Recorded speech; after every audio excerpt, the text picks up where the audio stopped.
Seekers, and welcome back to another episode of the 38 Babylon 5 podcast. Today we're talking about the 8th episode of the 2nd season, A Race Through Dark Places. But before we start, of course, we have our introduction question, which is if Dylan would go to you and ask for help with getting more connected to the human race, its culture and everything, what would you do? So, yeah, what would you guys do? I think if I had the option to take her anywhere at all, I would probably try and show her a theme park, something along the lines of Disneyland, because we already know that the human understanding of fun and humor is something that baffles her to no end. She already didn't understand cartoons very well, so the idea of like strapping yourself to a machine that just jolts you around and that's what humans call fun, I think that would be like just the right amount of fascinating but also slightly terrifying to her. If I had to stay on Babylon 5, I like to imagine there's something like a trampoline place or something in Babylon 5 that has just like fun with the weird technology that we have. So, you know, whatever version of bungee jumping exists from the little tram that goes in the middle of the station or something like that. I just something exciting like that is just a very human thing to do, like taking unnecessary risks because it gives us a thrill. Yeah, my problem with that would be that I don't enjoy these rides at all. But I wanted to go for something creative, something with art, and I thought that music was probably a good option because I feel like music is a form of art where you can easily get into, the rhythm can catch you, so I would really like to look into music, maybe also because, that's what Minbari would find interesting, maybe where music started. I would like to show them if I could, or at least on a picture or whatever. The little first flute that we made from bones and played them in our cave around the fire when we told our stories, and then also introduced her to some more modern music. So I'd probably sit there with Dylan and we would listen to Tori Amos at some point. So maybe that's what I would do. Yeah. Well, I guess my turn would be the most lazy part because I would just have a look at my books lying around. Would check them with the like an official book list of that's the human collection of books you must have read, and just hand Dylan a big bunch of books and say read these, and when you finish come back and we can talk about it. Like something like this though. Maybe if there was a trip to Earth possible. I also would try some, more of the non-normal places, like there is a public swimming pool here in Germany in the rural area, and that is situated in a former coal mining industrial area, and I like the idea of this making from an industrial, technically dead place, something, that's enjoyable and livable again. I think that would be especially interesting because a lot of what the Minbari do seems to be about like preserving old stuff and keeping traditions alive and such. And this human way of we don't really keep the old stuff alive necessarily always. We just reinterpret and rechange it and repurpose it for things so that it doesn't go away completely, but it also doesn't stay the same all the time. That could be a really cool contrast for her to understand. I like that a lot. Yes, that was our introduction round. So, the synopsis. Oh, yes, as I said, I would do it. Okay, one plot that we have is that Sheridan, for the first time, I think we see him for the first time really dealing with a decision from Earth, essentially that he does completely not agree with, that he has to pay rent because his quarters are too big.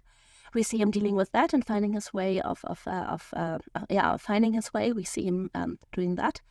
Then we have a telepath plot going on. We have a group that plans actions and protests against the psycho, and they try to convince Talia, who is challenged in all of her beliefs and all of her understanding herself and her biography, basically, as she is confronted with the good arguments and the good points this group is making. And we see them getting into a serious situation with Bester. Yeah. First impressions then? First impressions, yeah. Yeah, this was an episode that was also or more like again all over the place, a bit here, a bit there. Though it felt a bit more structured than the last episode I said this about. I'm not sure when was the last episode we saw Bester. That must have been Ironheart, right? I think since season 1, right? very early season 1, yeah. How long has it been since this episode? Because when I saw him, it was like, you look older, dude. I think it was only a year in time. I mean, in story time, but also in real time, right? In real time, maybe a little bit long with production schedules and stuff, but yeah, it must have been a hard year for Mr. Bester to make that difference. Maybe it's something about the makeup they did different. My impression, maybe I have some wrong memories there, but his face looked far more older due to stress or something like that. But yeah, it doesn't felt as threatening as before. Therefore, like a bit drained, I would say. I would have to check like where on the timeline we are here with the rest of Altkönigs career, if he had a very stressful bunch of months in between there. But okay, I find it interesting that you say he feels like less of a threat because of that. That's interesting. I like it. Yeah, and overall, I would say he's not he doesn't really feel like a threat, more of an annoying pest, like any other annoying visit happening at B5.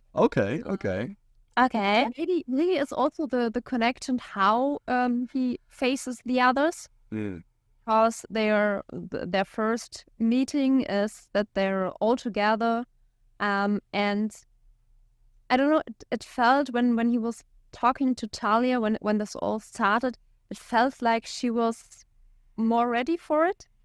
Yeah. Like she was more sure that nothing would happen to her. Like she knew that she had some sort of safe space. And therefore, I didn't felt to me like there was some threat in this moment. And when Bester is calling in like, hey, can we have breakfast tomorrow? Her reaction is more like, oh, really? Yeah, okay, I will do it. You annoying freak. But not like she's in a desperate situation. I think this rings very much true also that he is in a very different position to us than last time. Last time he was very much like the antagonist of the story, right? Hunting for after Ironheart and such. And here, technically he is on the same side as Talia. Like this is the big conflict for her, right? He is an existential threat to all the rogue telepaths that we see here, but we don't get to see all that much of this story from their perspective. So yeah, I can see that he here comes off more as annoying. Yeah, but still he has the same position than before. It's still him being threatening, and later even to Talia technically to a certain degree. So yeah, that was what felt different for me. I can see that. And yeah, the other parts were more entertaining, I think. Though I on one hand, I have to say I totally understood why Sheridan was like, no, I'm not paying for my room here. Though on the other hand, the length he was going to, like when the quarters were closed, and I sleep in my office chair. I'm not sure if I would have done it. Especially starting to drag Susan into this. It's like, man, that's just not Not good.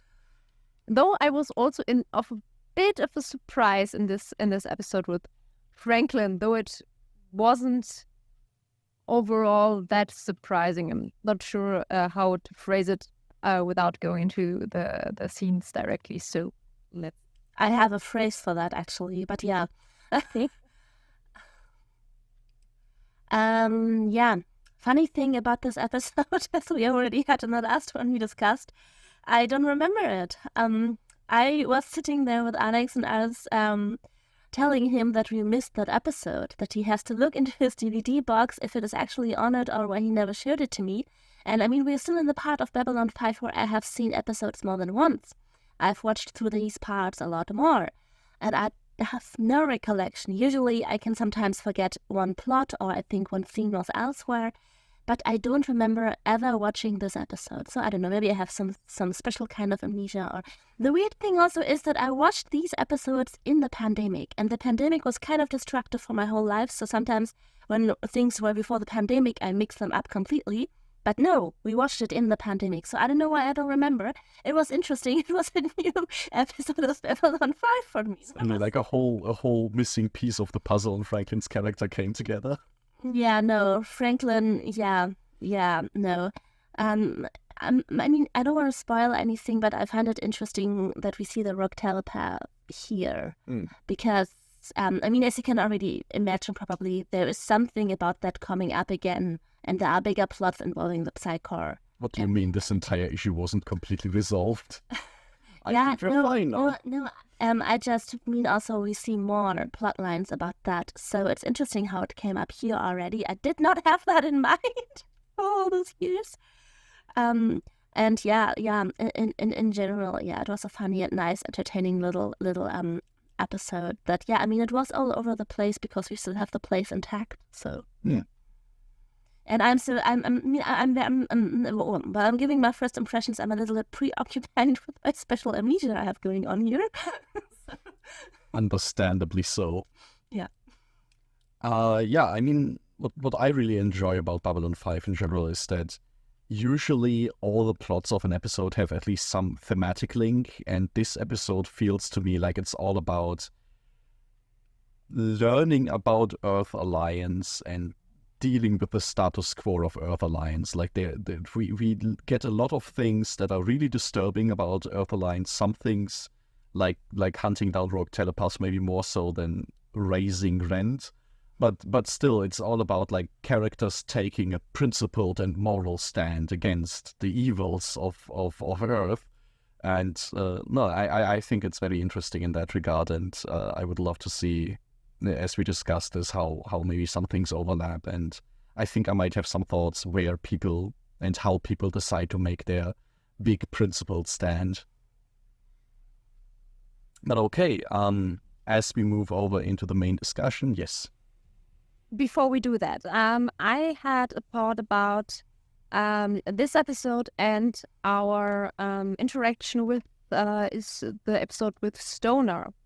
I was thinking that maybe this whole Stoner episode that felt a bit like a different turn of the Ironheart story was put there on purpose to refresh the ideas and memories of the watchers about this whole situation with the telepaths, that to leading to this story, to this episode, to make sure that everyone knows, okay, what's the problem here? What are they dealing with? What are the consequences? Since the Ironheart story is been quite a while.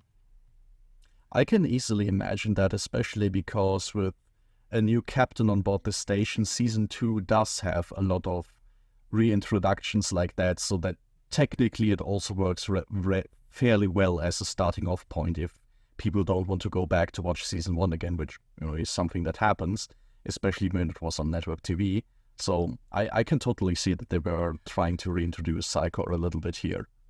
Stoner is the ex-husband that I don't remember, right? Yeah, okay. Yeah. There is like a recurring thread of Talia-related storylines that are just wiped from your memory, which is very funny. This is a telepath story. is there some sort of suggestion in the plan? What crimes did you commit that got erased from your memory by Psychops? Oh, yeah.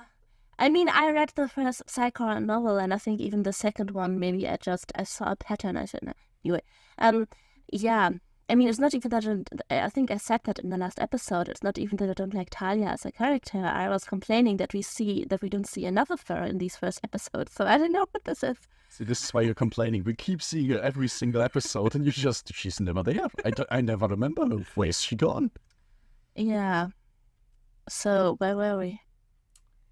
Reintroducing Psycho. Yes, there an interesting thing as well. What was a nice reminder for me is that Sheridan in person had never before dealt with Bester, which I think at this point everything feels so established that I also had to take a moment back and realize, oh yes, he doesn't know this person yet. How is he going to do?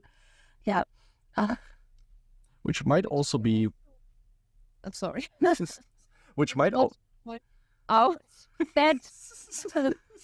Susan's telling Sheridan to look into the file faster. So there we have this indirect connection to the last episode with him. But maybe this is also why Bester feels a little different in this episode, because just as with Londo and Sheridan, there isn't really a pre-existing rapport between the two. So this is a new chance also. And I mean, Bester will be aware of that. It's a new chance for him to present himself and be less of an antagonist as if compared to when it would have been still Sinclair, where he was already considered. And I mean, he even says this in the end of the episode, right? He expected Sheridan to be more of a direct contact. He was considered a bit. I like that. Yes.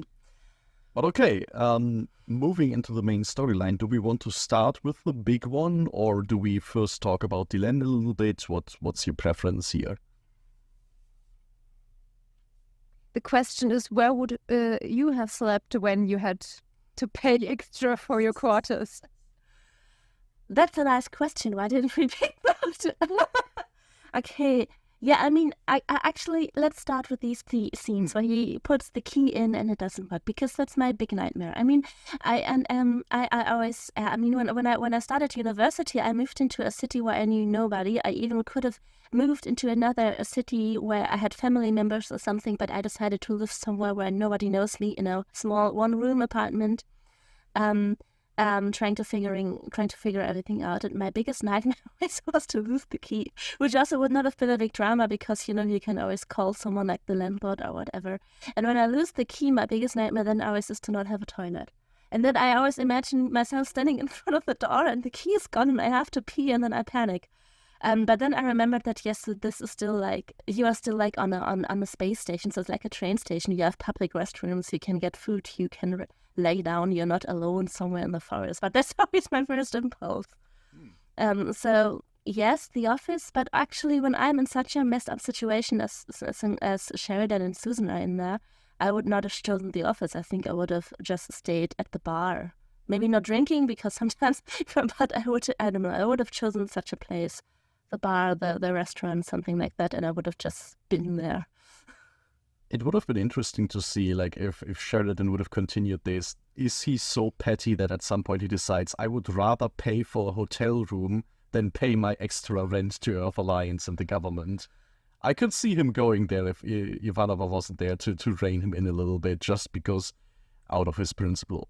Yeah. But if we take a step back from this storyline and move to the beginning, how likely do you think it is that Sheridan inherited a problem from Sinclair here, because Sinclair always found ways of redirecting funds for the station, and now eventually Earth Alliance decided, you know what, we're just gonna start cutting back costs other ways because you keep redirecting our funds, so here you have to pay rent now, and now Sheridan has to deal with that.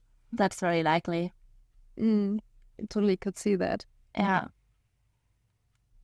But I mean, apart from just being a fun storyline, it does have this element of, there is a point where Sheridan decides, this is too outrageous for Earth Alliance to do, I'm going to take a stand here.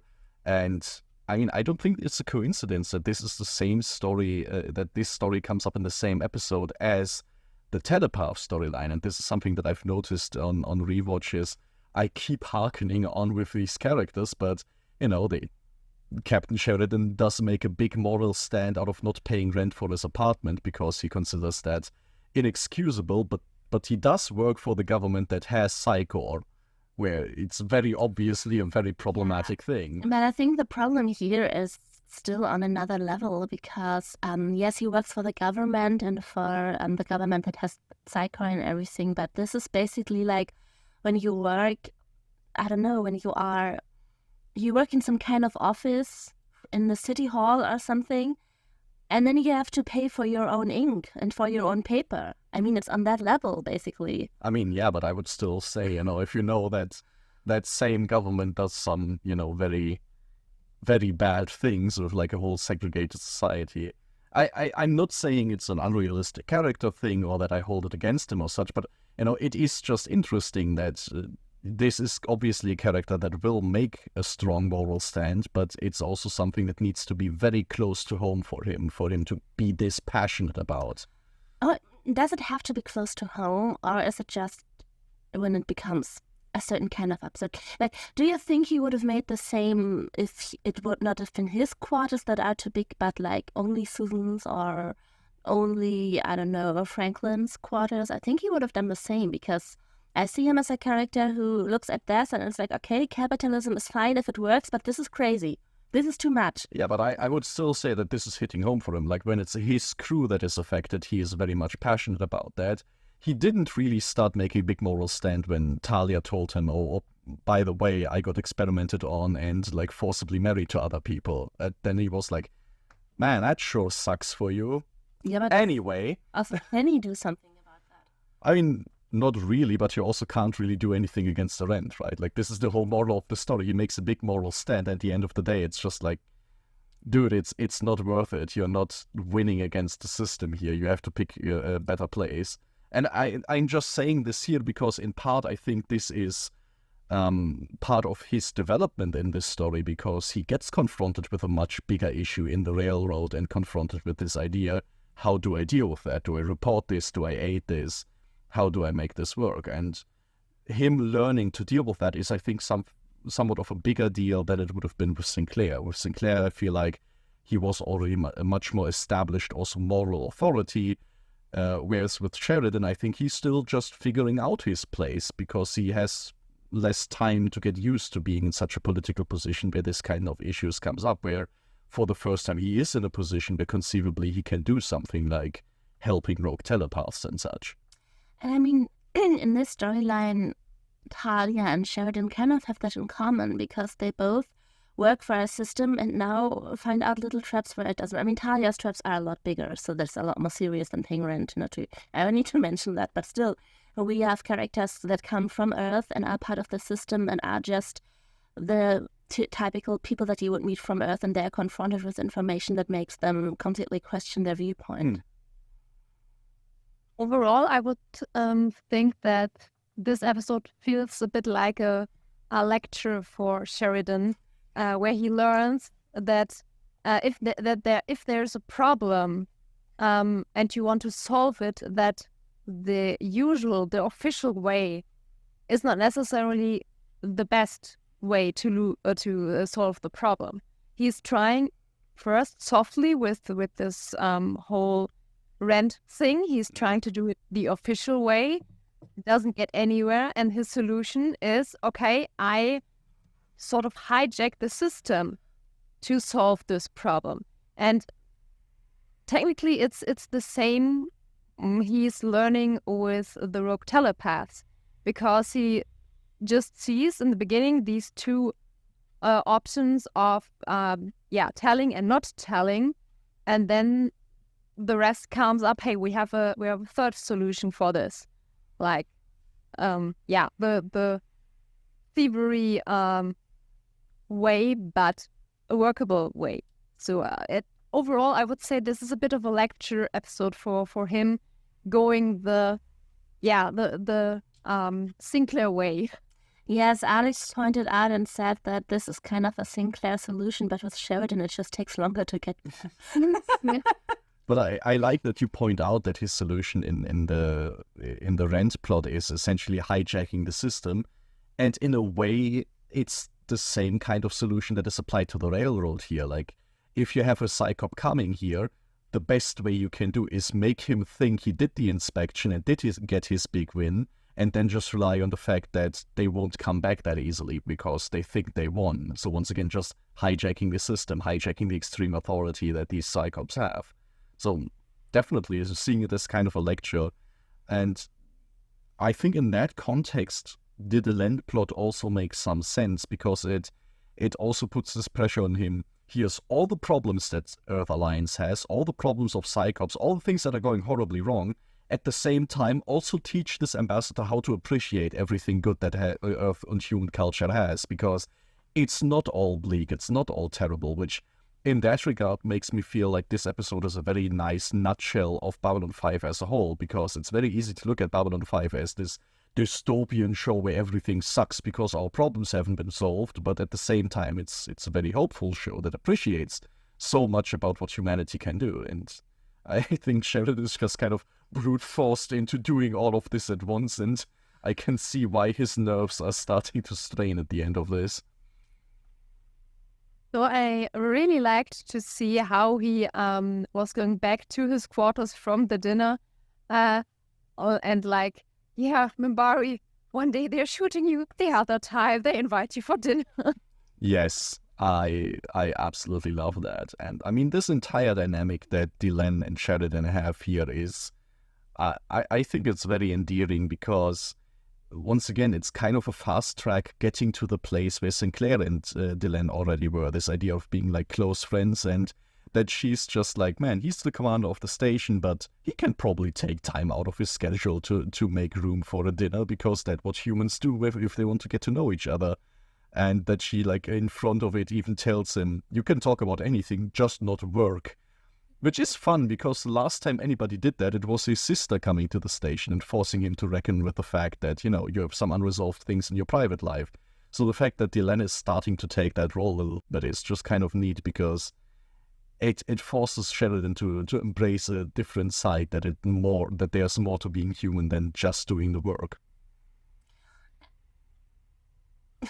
Go back to the atmosphere when the two are talking. I think maybe it's just my impression, but Sheridan's facial expression, it's just like a little boy who has found something really enjoyable, interesting, and is really happy to talk about it. It's like, yeah, I don't know how to describe it in another way, but I really like to see this. He gives big Boy Scout energy here, where he's just so happy that, and I mean, imagine being commander of this station, and any time one of the ambassadors comes up and tells you, we have to talk, it's usually about a trade agreement, a fleet, a planet in danger, some big political thing, and then it's a dinner invitation. This is the best day ever. I'm gonna get free food, and I'm going to enjoy myself, not talking about politics. This is great.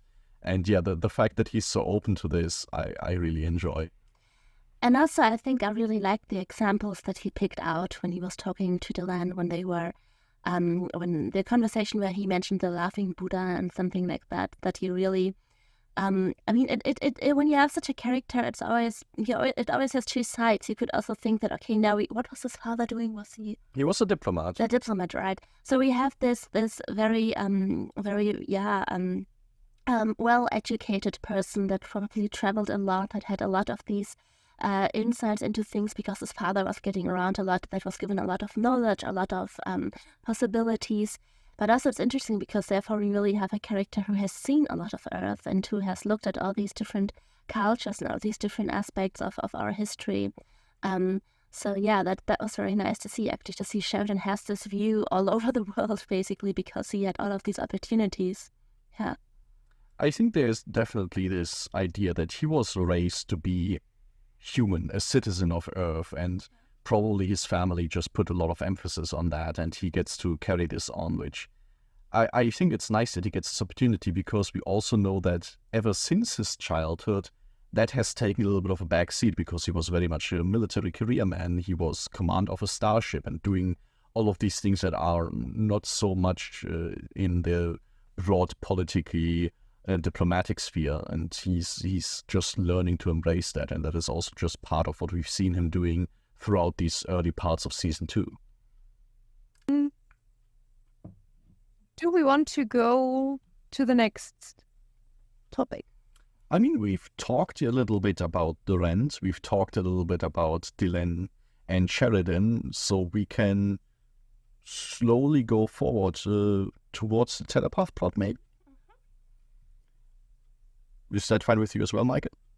All right. Yeah, just the smallest tidbit here. Before we even go to this big plot on Babylon 5, we get this little introduction scene, and I don't remember, is this the first time we get a really good overview of Mars? I think so. We've had news about Mars, news reports and such, but I don't think we ever got to see like a good overview of like a Martian base so far. Or maybe I'm mistaken. I think these what's the Domes? Domes. We see them for the first time from the outside, I think. Honestly, I'm thinking really hard to remember this moment. It's the very first scene of the episode. All I want to say with this is Babylon 5 is making an effort to show us a little bit more of the universe, but it also tells us that what is happening in this episode is just a small part of a much, much bigger thing, a much, much bigger investigation that Bester is involved in. Like, Bester didn't set out and plan to go to Babylon 5 because this is where all rogue telepaths go. He has been investigating on multiple planets where this is going, and it just happens to lead him here. Which I personally like, because it gives us this incarnation that Bester exists outside of being an antagonist for this episode. He's not just randomly appearing, he has a reason to come here. I believe this is the first time, or at least, no, we don't see the second time, but not, at least not in action, this whole childish singing stuff. I'm not sure what kind of song or rhyme this is there going for, but yeah, we see the purpose of this as an sort of protection wall that is created to prevent Bester from getting his information that unfortunately doesn't work. Yes. Yes, I have to say I find the thought interesting how far these nursery rhyme things can protect me from telepath. But I think, yeah, if you know a little bit about what telepath can do, or at least what very powerful telepath can do, I think it should be clear that at some point they can break the barrier. But still, the thought that, you know, I mean, how can you not think about something? When you try not to think about something, you think of it. So you take a nursery rhyme and just repeat until everything's gone. It's an endearing thought. It's an interesting training, I guess, when you want to keep a secret. And it definitely gives you this idea. They always talk about psycho trains you to do things, but what does this actually look like? And this kind of mental discipline and such definitely plays into this role. And you, Layla, mentioned the telepath books. One of the things that we learn about Bester, who plays obviously a big role in these books, is that this is kind of his speciality, this idea of scanning a dying man and going with him to the edge. It's an interesting phenomenon that is described, that scanning people surrounding death is something that is considered very dangerous, because there is this draw to try and basically peek behind what happens to a consciousness when it dies. And it can basically damage the telepath doing the scan very severely as well. And Bester has this morbid fascination with going very, very far with this, which is probably also why something like the nursery rhyme, with many other psychops, it might have actually worked. But he is somebody who is going to go very close to the edge, and so he snaps this name right before the death. But actually, I don't know, I mean, I think I would have, the way I understood it is that even if someone who's just a P5, I think Talia is a P5, so not half as mighty as Bester, but if she would do a deep scan on me where I get brain damage and everything, that she could still find everything. Yes, but you're not a telepath. Right, he scanned a telepath, yeah. It's in this scene, yes, that makes sense, of course. But I mean, what you're saying still is completely valid. It's also a little bit like torture, right? The conventional wisdom is anybody will break under torture at some point. You can still develop methods of withstanding that longer and being more resilient to it, but it's never going to be complete surefire way. There's always the option. But yeah, and as far as establishing of just how much of an evil bastard Bester can be, introducing with the torture scene is definitely a way to do it.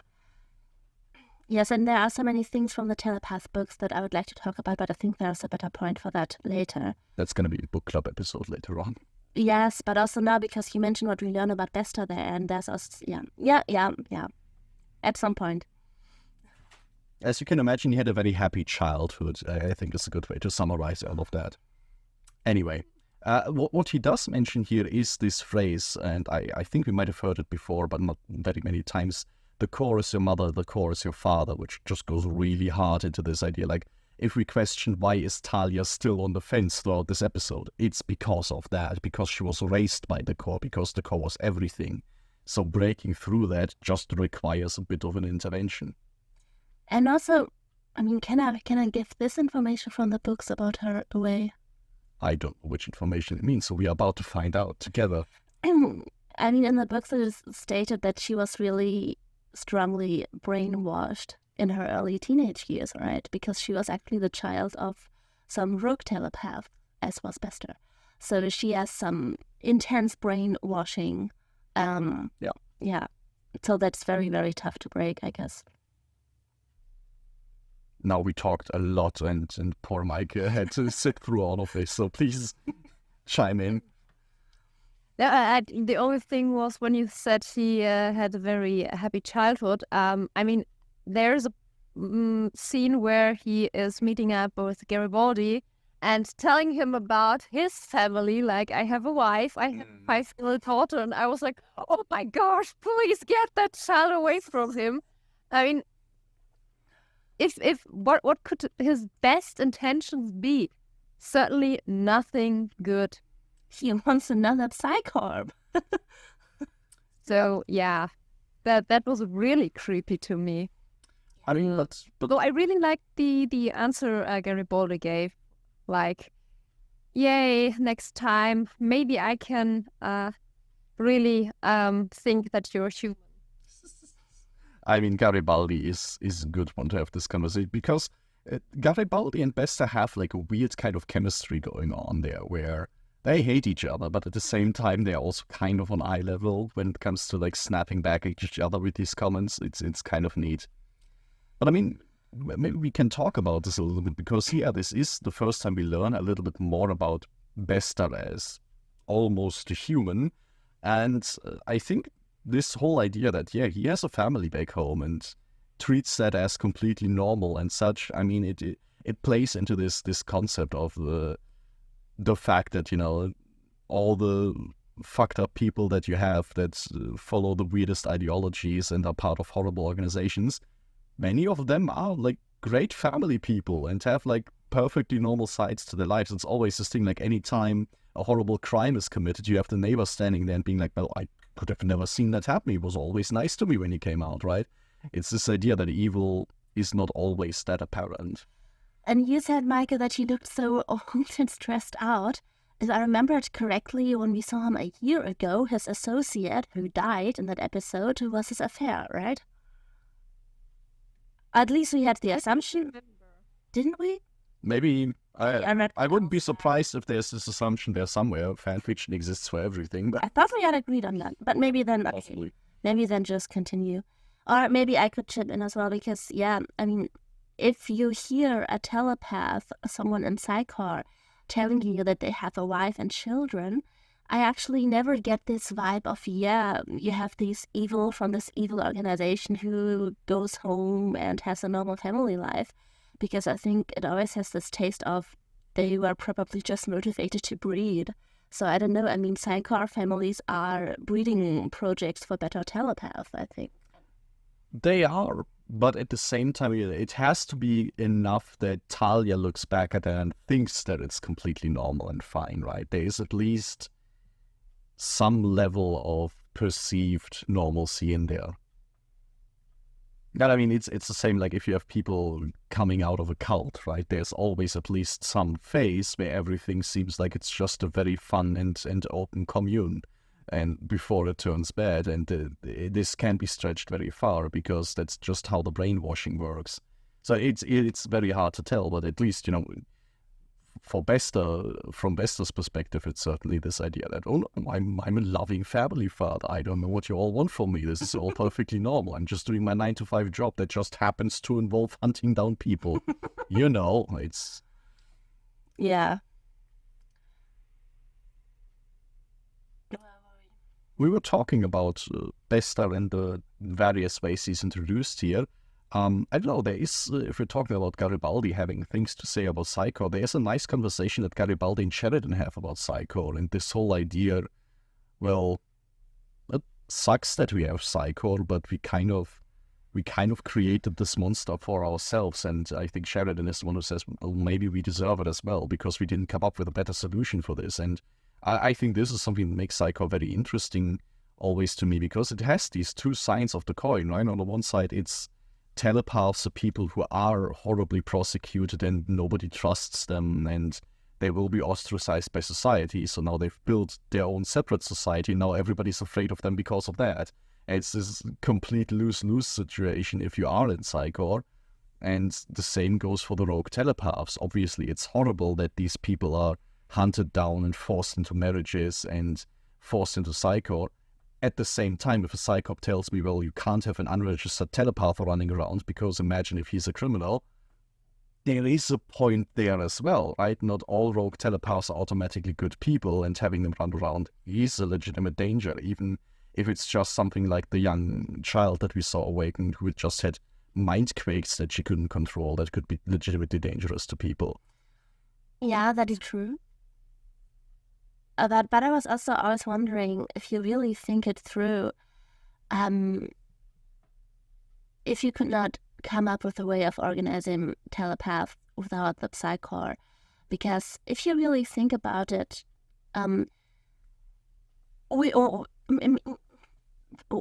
is there really such a problem with having telepaths? Can you not, with laws and with other regulation, also regulate them and train them correctly? You know what I mean? The thing is, if you make these laws, then you need somebody to enforce these laws, and then you have psychops again. Yeah, not necessarily. I mean, you could also just, if we take a simple thing, like, it is a problem if we have telepaths because they could scan your brain and then they have the code for your credit card. Using your credit card and not being you could still be illegal, and you could still prosecute them. So is it really such a big problem that we have telepaths if we have other security things? Because you could also get hacked. You have super intelligent people nowadays that can hack your PayPal, and we still don't have an extra society for people with an IQ of 130. I think that's fair, but you do run into the issue where how many fringe cases are where it's not really applicable or provable. If you have if you have your typical 1950s man who explains to you how he was just enthralled into cheating on his wife because this evil telepath which forced him to, like, how do you start getting into this, especially if you're now in the situation, okay, we don't have psychos, so we don't screen for latent telepaths, so not every telepath that is subconsciously empathically manipulating people around them is even aware of doing that. Is that now a persecutable crime and such? I think it's this thing where in practice you now have to set so many precedent cases where I can see a party forming that says, no, that's just not good enough for us. We want to be sure that it's taken control over, right? I mean, we have the rogue telepath, sort of leader of B5, who's saying that Psycho had a time where it served a good reason, but that reason no longer exists, or this is no longer the case. I think, or at least it feels to me like that, that it was in the first moment that this was created a good idea, because you have to regulate this in one way or another. But I think it was just like we stuff the problem there. We say we don't want this, now deal with it.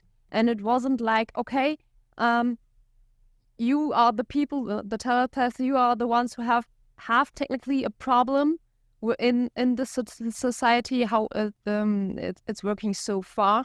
Let's work together to solve it. It was just one group against the other group. And especially the other part is the strong point here. Yes. Those Absolutely. aren't human. Those are the others. Those don't have the same rights I have. And this is like, yeah, with everything, if you look back in history with, if it's about some religious groups, if it's about skin color or whatever, or gender, or you can go with everything there, and this is the same. It is. And those that were, those were the ones in the middle of the storm had no voice of their own. And what makes this even worse, right, is if you look at any of these historical examples, these are always examples of how good humans are of segregating each other when there isn't really a tangible difference.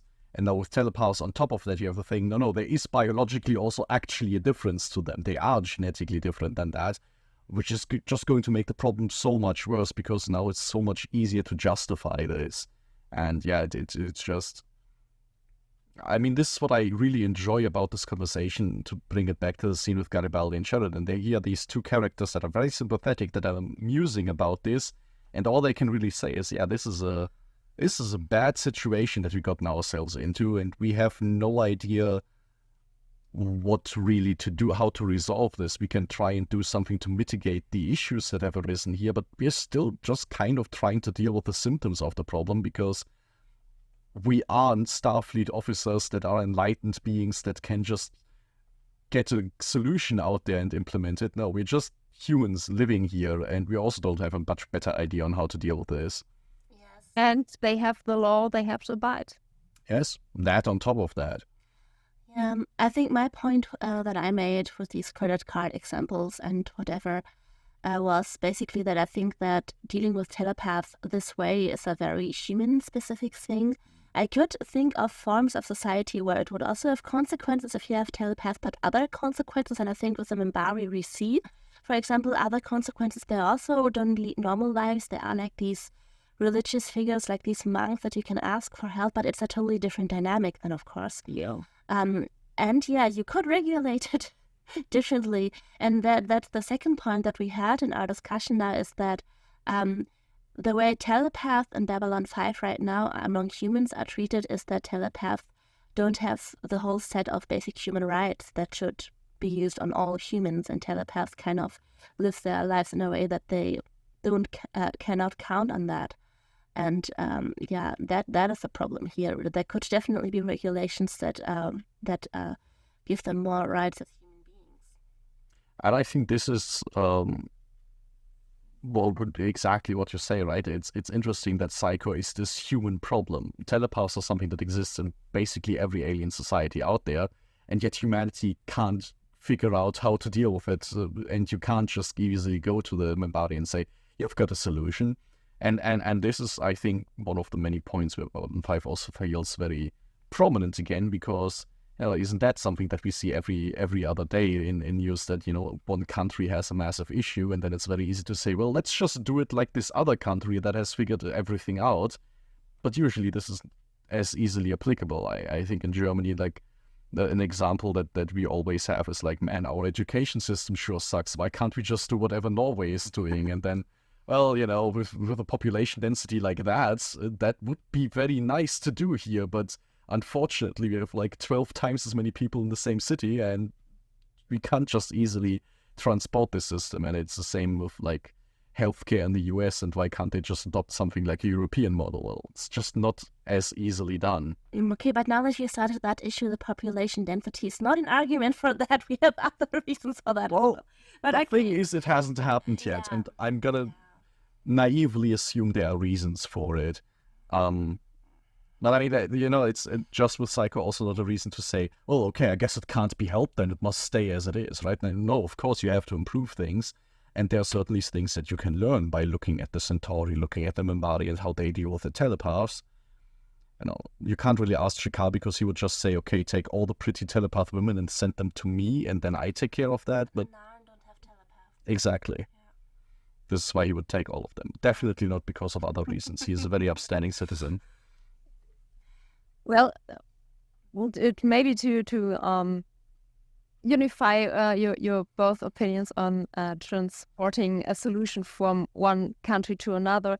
The biggest problem with integrating a solution is you don't know if it works exactly the same, and integrating something new in a working system is always bound to go with problems, and then things that don't work maybe even go wrong, and that's the problem.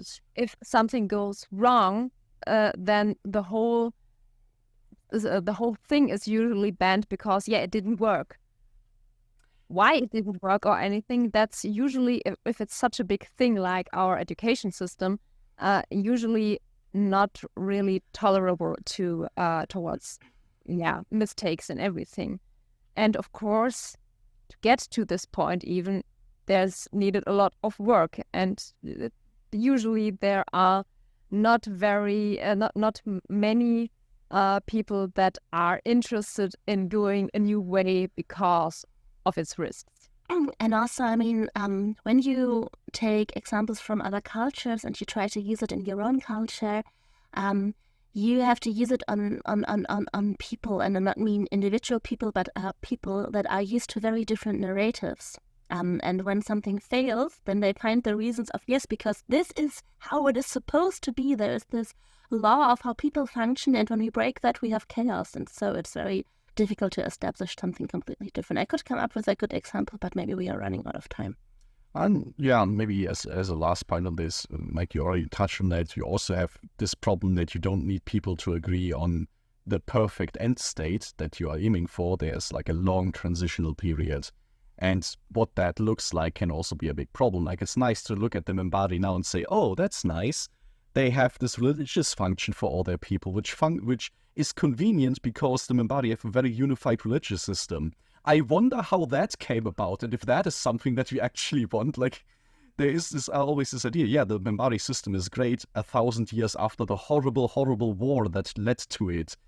Maybe that's not a great model to build this on. But okay, looking at the time is actually a good point here. We've talked about now Sinclair and Garibaldi and Talia a little bit, all these people that feel somewhat powerless towards this solution. If only we had a character that doesn't care about being powerless. If we had somebody who is enough of a god complex to imagine, I don't care, I'm just going to single-handedly fix this issue. Who could possibly be leading the railroad on Babylon 5? I don't know if this was ever intended to be like a big surprise reveal, but in retrospect I have to say, yeah, of course it's Franklin. Who else would it be? Who else would say, I don't give a damn, I'm just going to build a fake clinic for lurkers down below, even though I don't really like them, to funnel like rogue telepaths through the station. Oh, now it makes sense what kind of comments he made about lurkers. Yes! Yes, the clinic never was for... Oh, yeah. It's a wonderful little callback here. It's only small in the set, but yeah, it makes complete sense. But before we go all in this, I would like to applaud you for this transition, because I was very excited about it, yes. And yeah, I mean, this really hits it. I mean, that's the point where I was surprised, but then not that surprised. Yeah. I actually thought for a while there that Franklin was not real. That is to say, that this group of rogue telepaths was just using a new mind trick on Talia to convince her, and we would see that she was just hallucinating Franklin because they wanted her to. Yeah. Very entrenched that she would never do that. Yeah. No, but it's...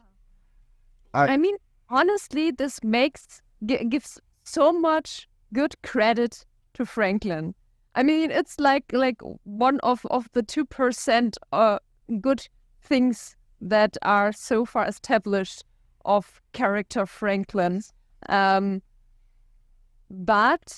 I have to say that this I am the leader of this wasn't a big surprise, because the moment he entered Sheridan's, I don't know, was it his quarters or office or whatever, appeared and said, they sent a message. I was like, why are you the one bringing this information? Okay. Who would ask you to do this?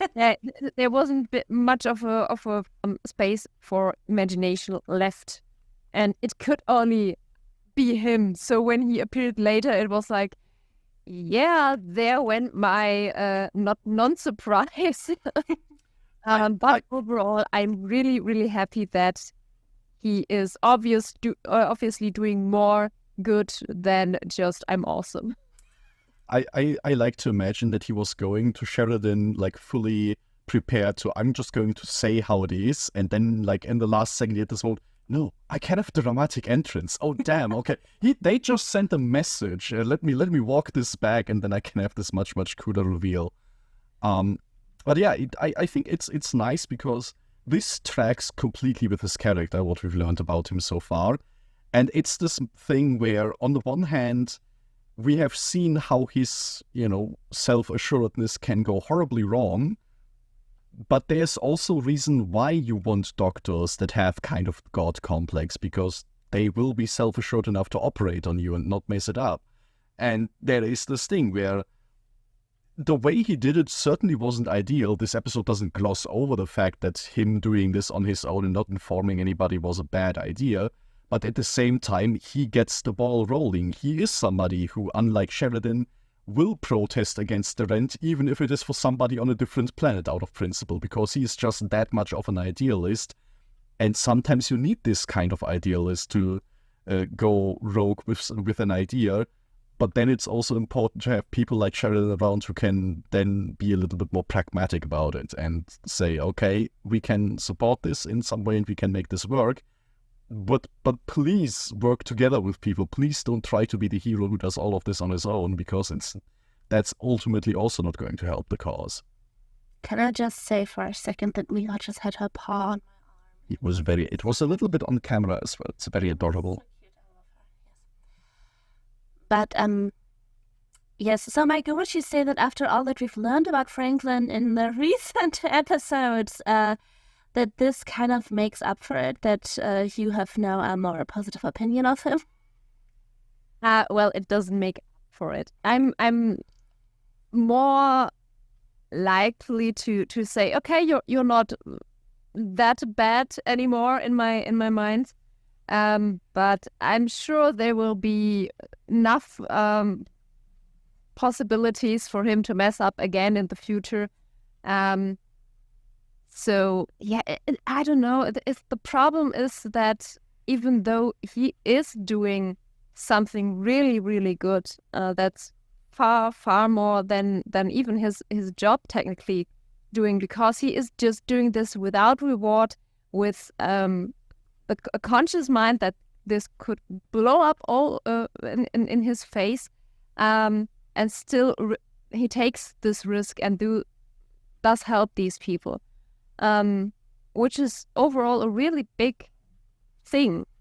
On the other hand, I don't feel like it's played enough in this way.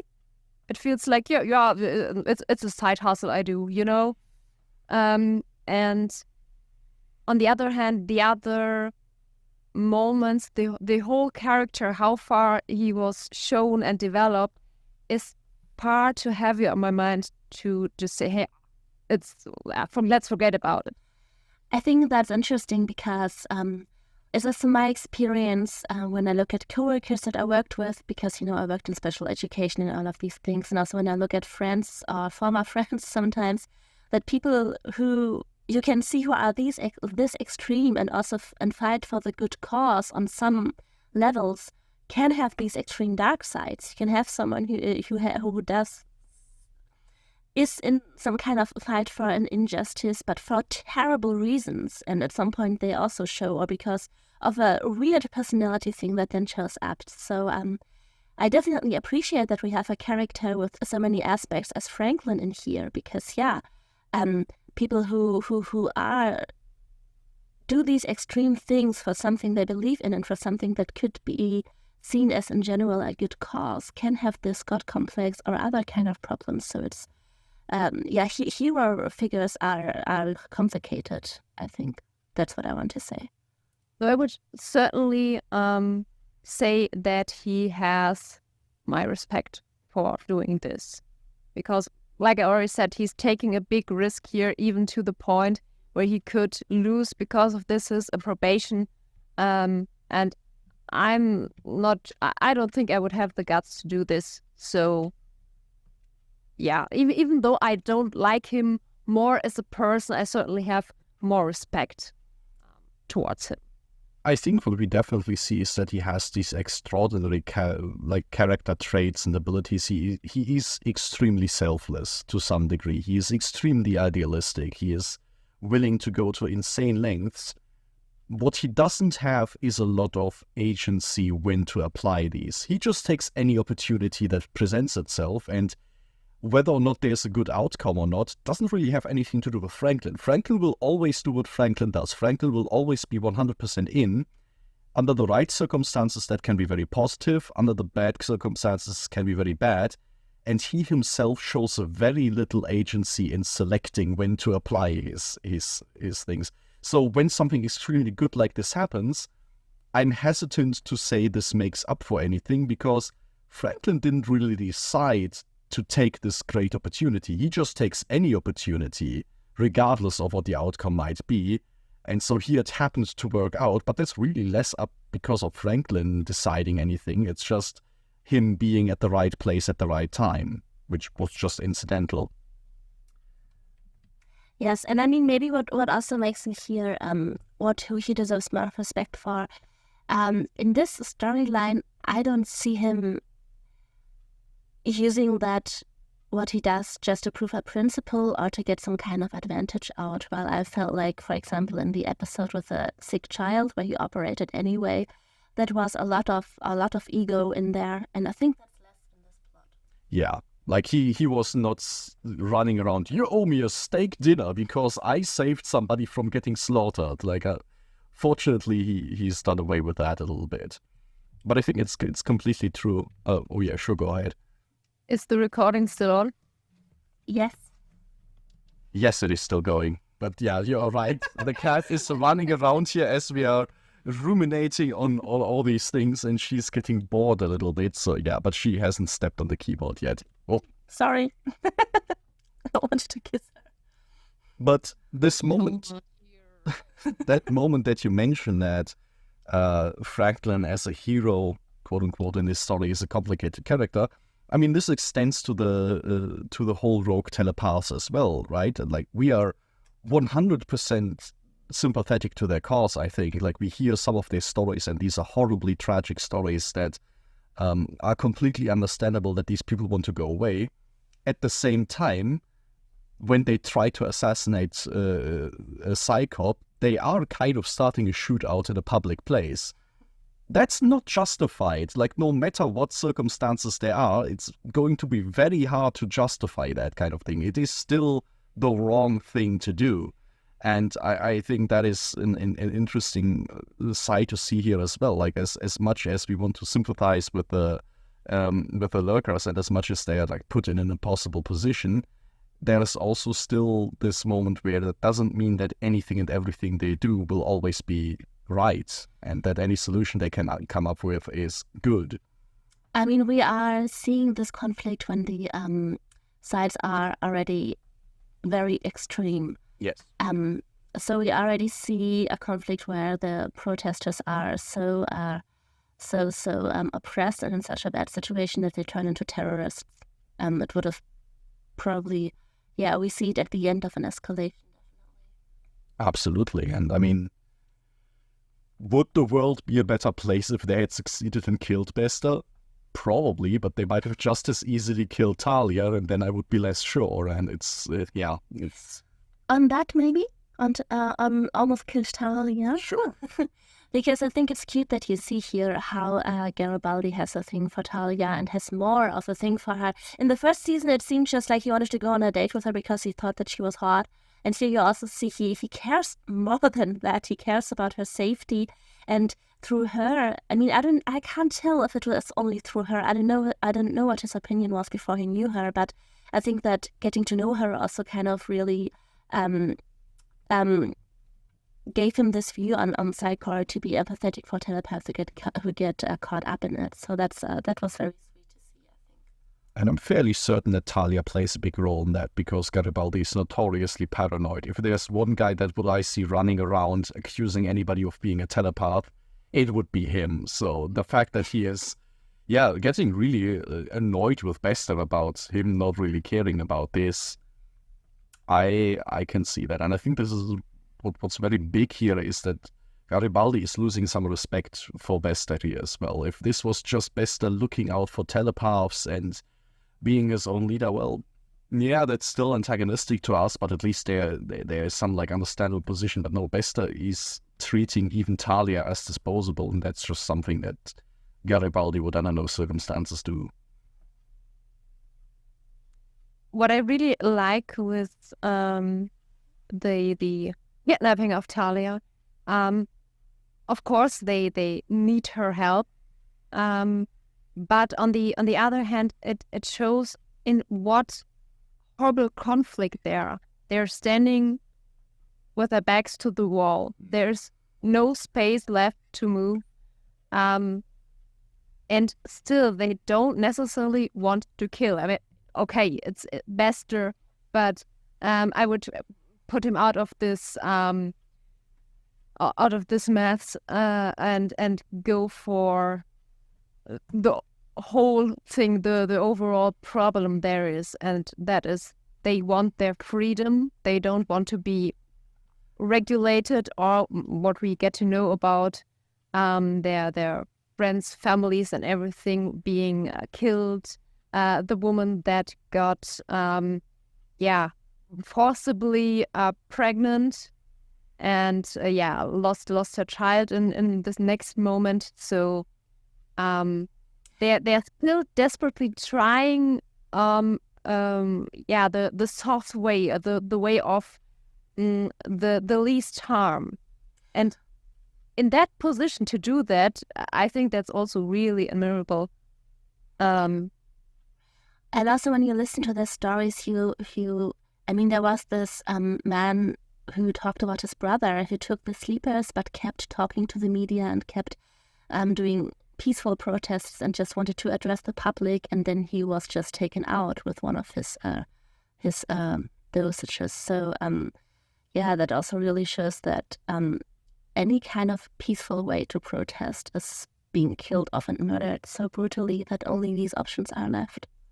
And it also shows us that these people, despite of having to resort to, you call it out essentially terrorist measures, they are still a group that fundamentally believes that what really drives them, the truth that they are trying to fight for, is enough to convince anybody, even somebody as brainwashed as Talia. And even if it is in the context of a hostage situation, they will always seek this opportunity to create a platform that they can use, because in any peaceful way that is denied to them. And I think that is what goes a long way to making them sympathetic here, to give us this ability to understand and to differentiate them from somebody like Home Guard, who are doing essentially similar things of kidnapping people to create platforms, but in much less understandable ways, because they have just a fundamentally different ideology behind that. Now maybe we should say a few words, because now we sound like we argue for terrorists. No, I think this is exactly the point. Like, this is why we point out, like, the terrorist acts that they do are wrong. Like, even if Bester is exempt from the thing, opening fire on a bunch of civilians standing around Bester is wrong, and that it doesn't get any more right by them having a tragic backstory. You can completely condemn that, and at the same time recognize they are in a position where there's also no other way to do anything. So yeah, I mean, that's basically how I like to view these stories like that, even when they are from real history, that you have to leave all of these other measures to protest and to speak out open, to not leave anyone up to this last regard. And that's definitely something that Earth is fucking up rapidly here. I mean, this is also just asking the question, okay, but if you want to put a stop to this conflict, if you want to stop assassination attempts on Mr. Bester and stuff, that is right. And it is right to condemn the people committing these, but at the same time, you also have to recognize, okay, but who is in a position of power to stop that cycle of violence? And it's not them, because we see them continuously try that and not getting anywhere.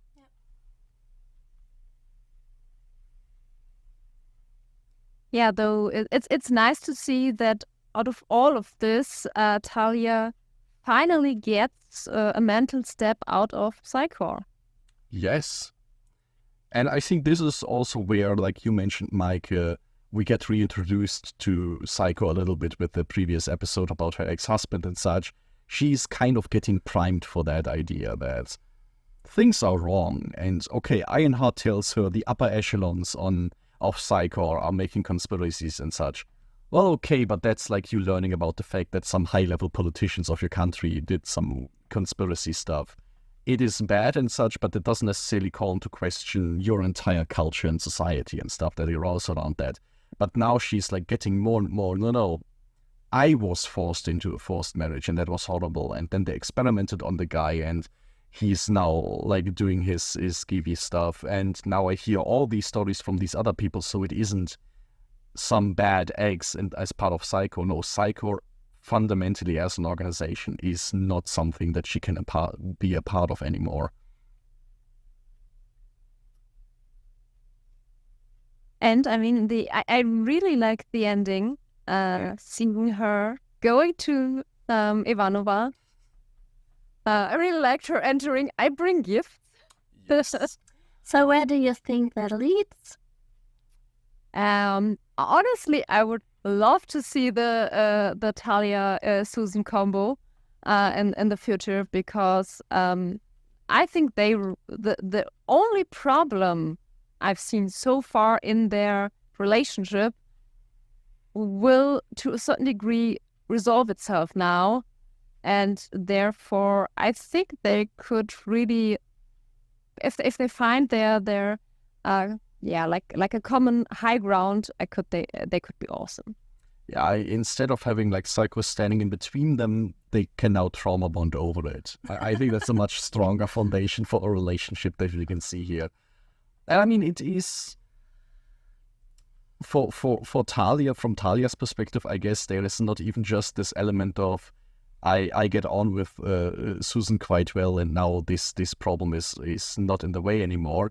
Now that Talia has this perspective on Psycho, she can now also appreciate how much of an effort Susan has been making. Like now it's not just, oh, you accepted me for this. You accepted me despite all of that. You made that much of an effort to be even remotely friendly to me. So there's also, I think, in retroactively, so much more appreciation going on. And I think that also makes all the interactions that they had up to this point much more meaningful. So that now I'm not surprised that he shows up with a glass, with a bottle of wine and some glasses. Now that is taking into account how much has happened already between them. With that added context, that is just about the place their relationship should be at this point. Like this is not, we can be friends now easily. This is like we've gone through some shit already. But of course, we have to keep in mind, or maybe watch out for with the rest of the season coming, that Talia is now probably getting dangerous for Psycho or for Bester. I mean, they definitely do not have successful interactions. No, I mean, it is this thing that all the happiness that we get at the end here is on borrowed time, right? Bester got tricked. Congratulations, but for how long is this going to work? And the question is, when he leaves, the moment he's saying his goodbyes, he starts to walk, and then after a few steps, he turns around again to look back at Talia. And there's the question, okay, what exactly happened at this moment? Did he try to read her and couldn't? Or did he find something? So... And also just the fact that, she also mentions in the episode that the thing with Ironheart was so present in her head during the whole day, and he did not see, Bester did not seem to pick it up. So if he discovered a problem with reading Talia, that could also be dangerous. So my personal theory on this is, in terms of telepathy, everything went perfectly. He didn't read anything suspicious from her. The hallucination was perfect. Everything checks completely out. I think, I would theorize, this is just his good old-fashioned intuition kicking in, because I do believe Bester is, apart from being a good telepath, just a pretty decent detective. And I think this is just him being like, man, everything went perfectly. A little too perfectly, actually. And that's him looking back where he has nothing substantial here, but he is smart enough to know that this went a little bit too smoothly. There's something about this doesn't add up. And he's not going to come back tomorrow because he doesn't have any proof of this. But when inevitably, eventually, he learns that this was a ruse, he's not going to be terribly surprised. That's how I would read this. But that's also because I like to give Bester a little bit of credit here that he is smart.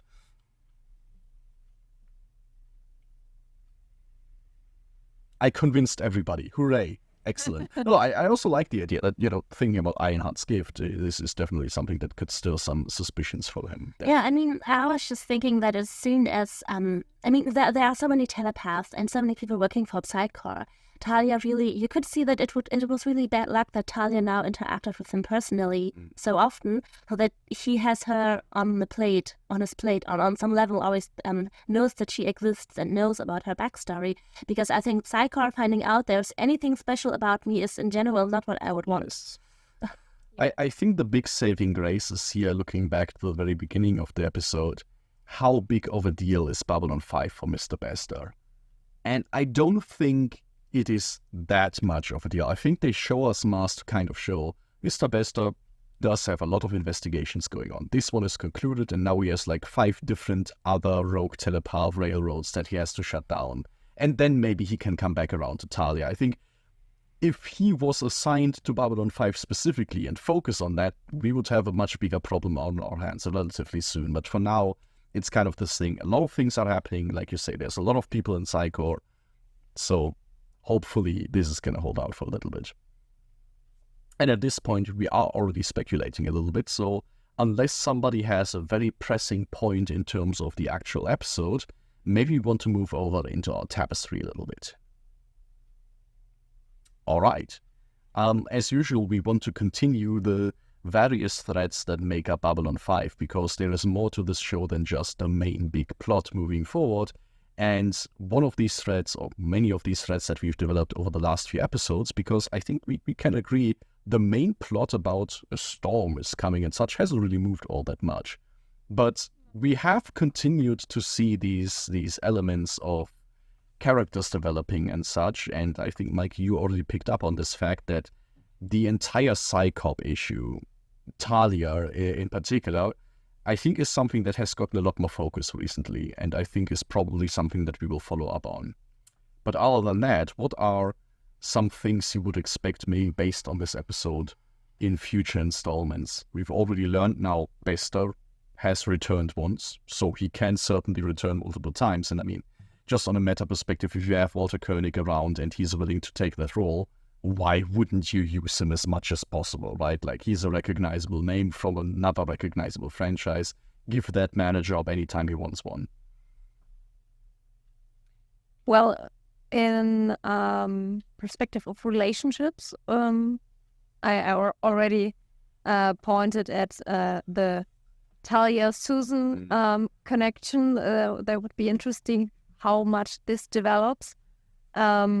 Then I would be interested to see in what direction Sheridan and Delenn are going. Are they more going in a friendly friendship relationship, or are they still keeping their ambassador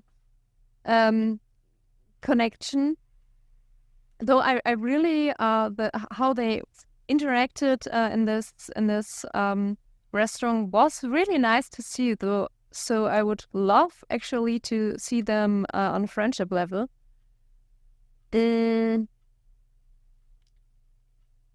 Yeah, and well, of course, it would be interesting to see, how the whole rogue telepath thing keeps developing. Will there be, a breakthrough, or will Psycho collapse, or many options. I'll hijack two of your points a little bit. In terms of Sheridan, apart from how much of a friendship he develops with Dylan, I think that is a very interesting question, because I don't see these two sitting in the Zen garden and talking to each other like she did with Sinclair. But yeah, with Sheridan on himself, I'm curious to see how far into Sinclair's direction is he going to move, because in this episode it very much felt like eventually he's going to learn to solve problems the same way Sinclair did. But at the same time, he's also a Boy Scout. He's very different, and honestly, I don't think he's quite as smart as Sinclair is about some of these things sometimes. So I do wonder, like, how much of this style is he going to adopt, and how much is he going to have to find his own way. And the other part, I've spontaneously completely forgotten. Very good. So maybe I can just join you on that, because yes, after this episode, I definitely would be curious to see how Sheridan reacts if Earth does small things that he fundamentally disagrees with. That could be interesting. Absolutely. And I remembered my other point. Now that the railroad is going to be redirected somewhere else, of course, there's a question, what's going to happen with that? Is that going to succeed in undermining Psycho and such? The other, perhaps much more destructive question is, what's going to be Franklin's new hobby? Because that man needs a side project, and if it's not a telepath railroad, it's food plants for the crew or saving more children from religious fanatic groups, both of which is catastrophic. So, dear God, somebody buy like a bunch of Sudoku puzzles or something for that man to do, because if Franklin is unattended for too long, I always have this fear that he gets some very stupid ideas on how to occupy his time, and I really don't. I don't want to have another instance like that.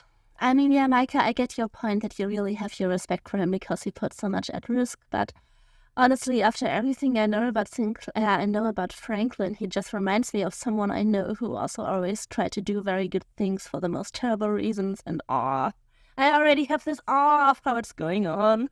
Man, that's gonna be a fun episode, a fun character arc for you. But I think I know what his next big task is going to be. It's not far off now. It's not far off. Yeah. It's gonna be a fun. Yeah. But before we get to that, therapists in advance. You should. Oh, you legitimately should. But before we get into that, we have a little bit of a interstellar mailbox to attend to, and because we are back into the swing of having actual regular episode discussions, our comment section was thankfully very full. We also can take this opportunity. We have 110 subscribers now on YouTube, so very nice, very, very thankful for that. And it's just nice to see that people keep finding this show and following along. I personally also know from experience that sometimes it's nice to have a big backlog of episodes to watch through, so you don't have to wait weekly. To the mailbox. Can I say something to a short comment that I've read that I would like to say something to? No. Strike him now and strike hard. So, the comment that I read. There was someone just mentioning Blue Sky and that, working on Twitter and on Mastodon is too much, that you just lose sight of some things. And that's true. I would just like to mention that my social network or microblogging platform of choice now has become Mastodon for my blog and my personal creative things. So I use Mastodon a lot and I love it. So that's why I always apologize for not using it enough for the podcast, because yes, it's a lot, but for me it's a lot to get my own writing and the podcast into all my schedule. But if I would... My platform of choice is Mastodon, so you can expect me to do more there, but I just have to find the time, which is difficult right now.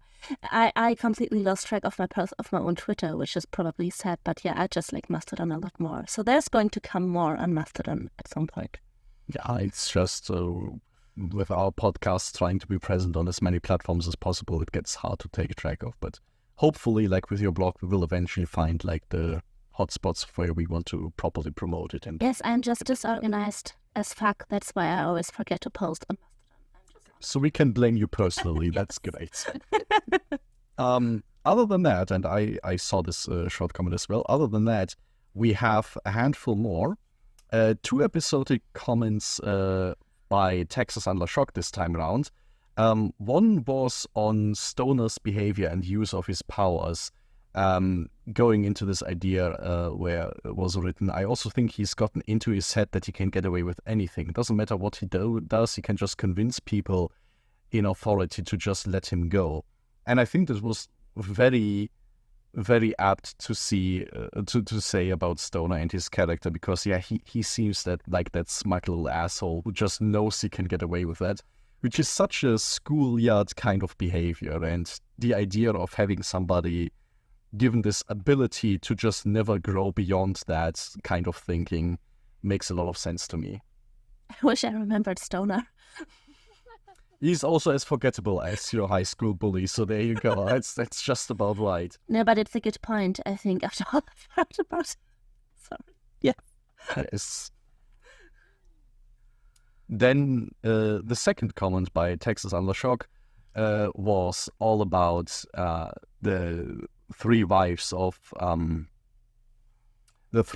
Londo, and asking about a comment that was made about them back in season 1. And this is actually something that we didn't touch on in our episode discussion, but yeah, we saw pictures of Londo's wives in season 1 where he talked about them being like pestilence, famine, and death, which leaves war implied for Londo himself.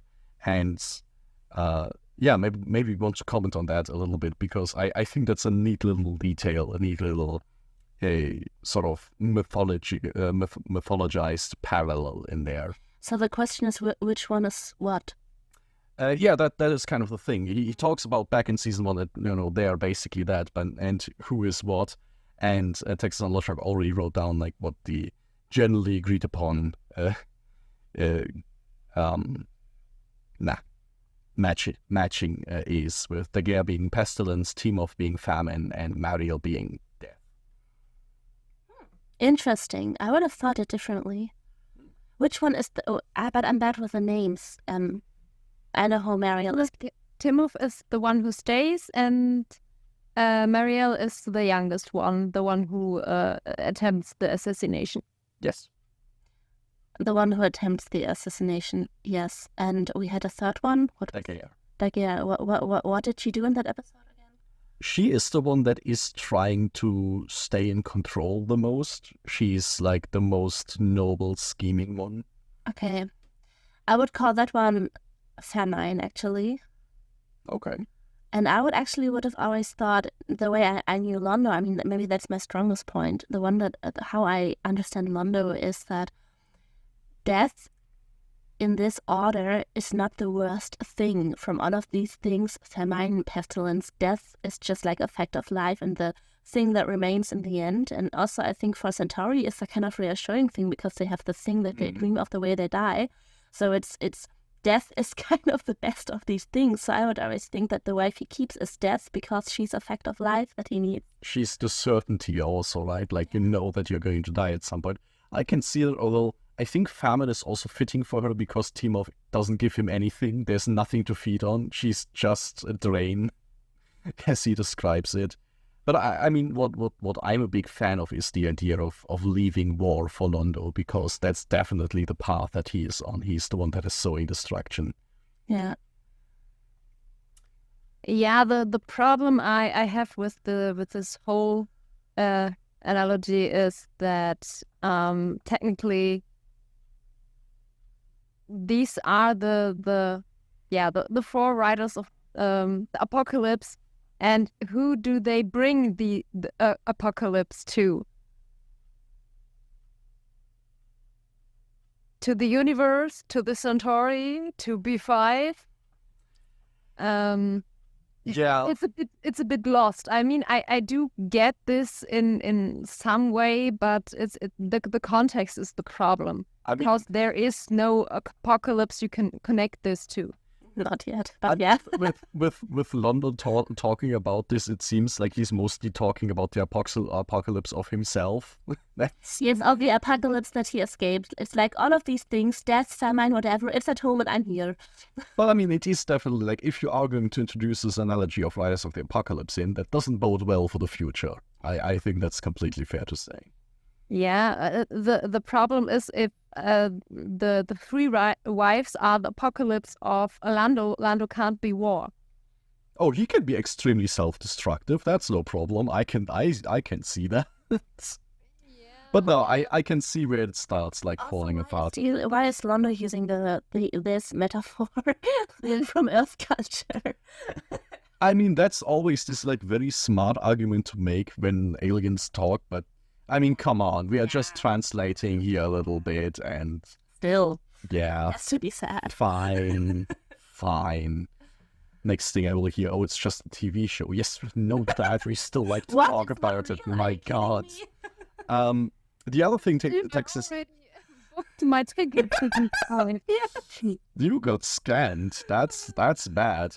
The other thing Texas Shock also mentioned is that it was just nice to see the machinations of politics and kind of the power structures that the wives actually have, like their own little social hierarchy that they've built, that they interact with one another, they react differently. And I just completely agree with this general sentiment that it's nice to see that these wives aren't just pawns in a big game that Londo is playing, that these are themselves actors in this political world of the Centauri that could also be very dangerous to Londo if he didn't have the blessing of the Emperor and such.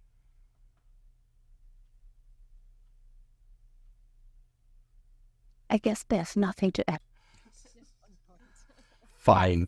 The last big long comment that we got was, as all usual, from Ari Close 3, who, apart from the mentioning a whole lot of other points on this episode, it's always worth reading through, also asked himself, and I think we ask the same question, why and how the love affair between Marielle and Jakar came about, although he said the why answer is actually simple. Jakar is shredded, he cooks, he sings, and he is charming, so yeah, he wouldn't be with him, which I can only wholeheartedly agree with, so that makes a lot of sense.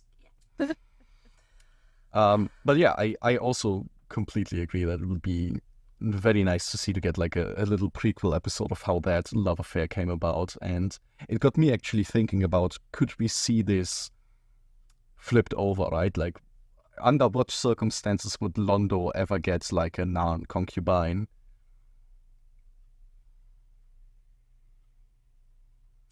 Oh, the Centauri Republic runs down the Nile, maybe? Oh, that's a very, very grim version of that. but I was thinking of the same, just as occupiers who take slaves, honestly. See, and this is where I disagree, because I then got thinking, and I started thinking, well, what is the wife that Londo keeps like? She's brash, she doesn't really care about him, she's mean to him, but she also saves him in the end.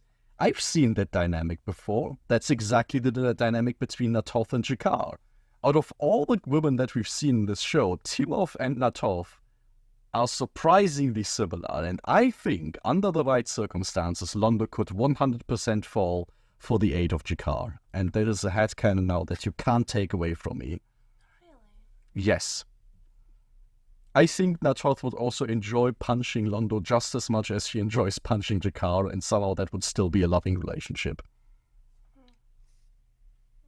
Okay, no, you want to think about slavery more instead. No, I Fine. don't know. I mean, in general was just wondering, I mean, we know from Jakar that he definitely is interested in all the females of all the races, but does Londo actually ever seem to you like a character who would be attracted by someone who is not Centauri?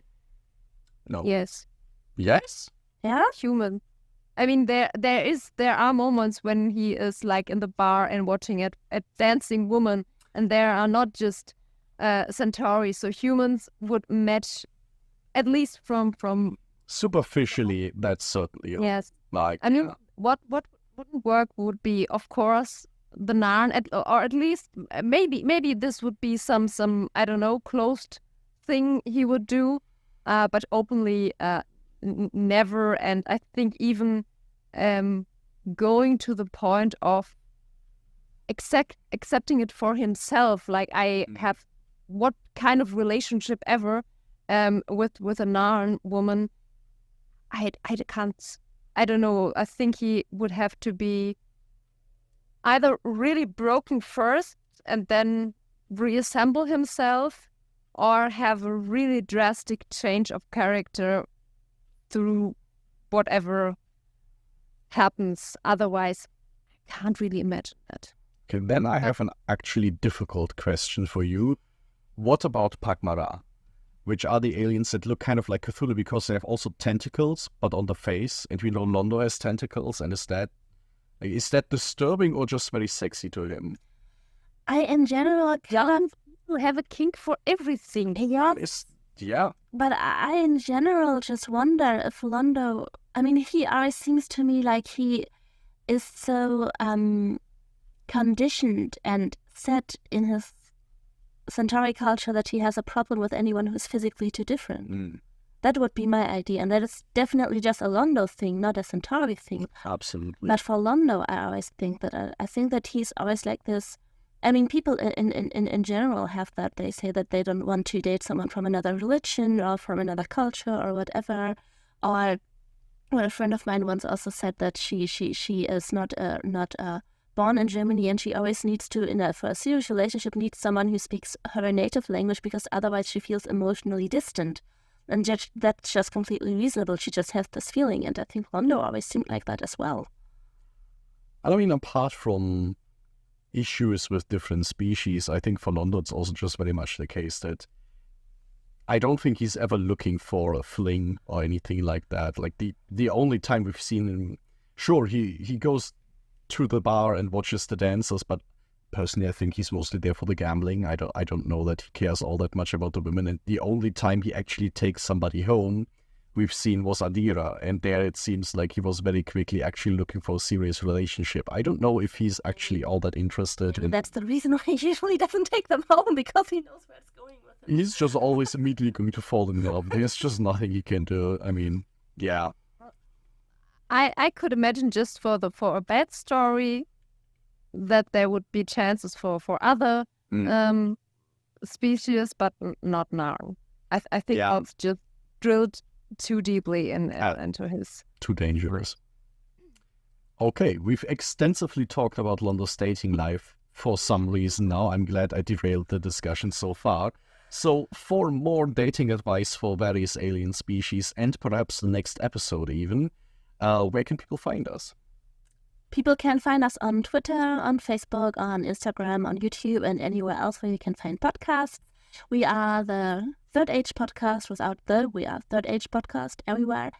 Also on Mastodon, but I forget to post, but we are there. Yes, here on YouTube we are the cutest, because here you can see us. Thank you for chiming in. Until next time.